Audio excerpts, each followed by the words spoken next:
another budol. Naka-order na ba ton ang lahat?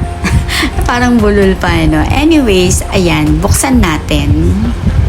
Grabe yung packaging, no? Sobrang safe. Ayan, kailangan pa natin siyang guntingin. Kasi nga, super ganda ng packaging.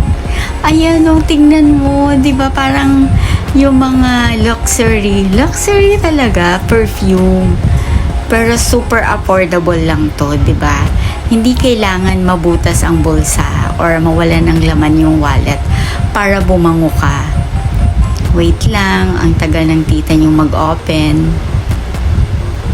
So, ayan siya. Tingnan mo yung bote pa lang, di ba? Pwedeng ihanay sa mga mamahalin. Let's test yung amoy naman.